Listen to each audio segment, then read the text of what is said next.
Hello, my name is Tylluan. I'm a solitary pagan witch. I'm an author.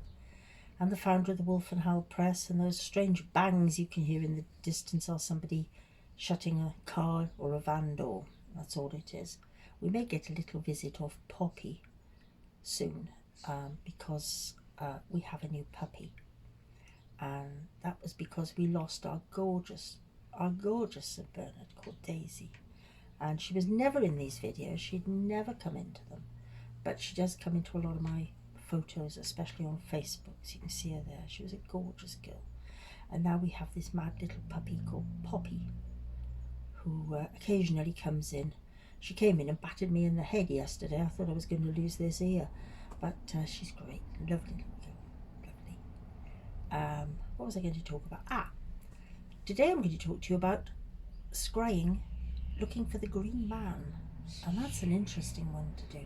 I have certain places in my garden where I can scry and see all sorts of things, and that's because I have a lot of greenery. I have a big hedge, and things like the ivy go a bit mad, or ferns, or whatever. Oh dear, they're going to stop barking now. Never mind, bear with me. And you can scry in these. You just concentrate, shut everything else out, and you keep looking. And I remember my husband once saw a green man in a bunch of ferns that were growing out of the wall near our kitchen window. And he said, "Oh, I can see a green man there." And he said, he looks awfully fierce. Anyway, later on I showed him some photographs, and he saw the picture of the green man at, I think it's Hamburg. And he is a very fierce-looking green man. And he said he looked just like that. The expression was very much like it. So possibly these stonemasons who did these wonderful carvings so many centuries ago, you see, perhaps they had seen something like that. You don't know.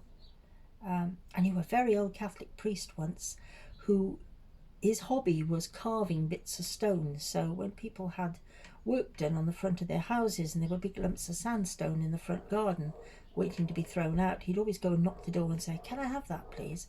And I don't know how he got it home because he was awfully frail, but he would do all sorts of amazing carvings. And I remember saying to him once, "Where do you get the ideas from?" And he said, "But they're already there. They're in the stone."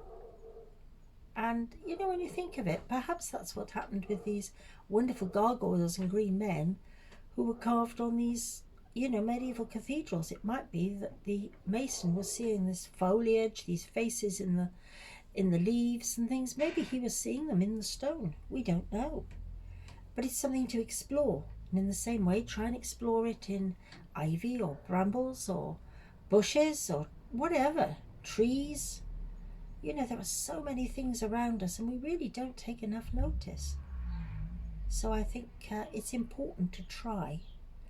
I'm not going to keep you on a long time with this.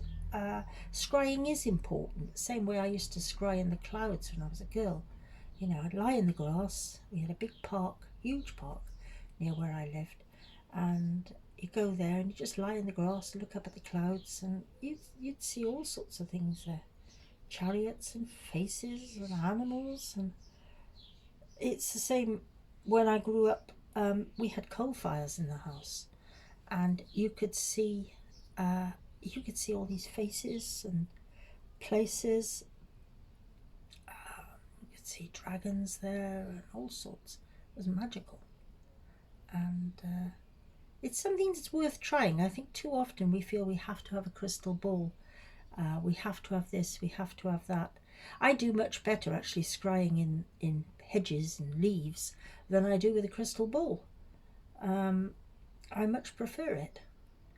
And I think that's something we could all give a try with that, see how we get on.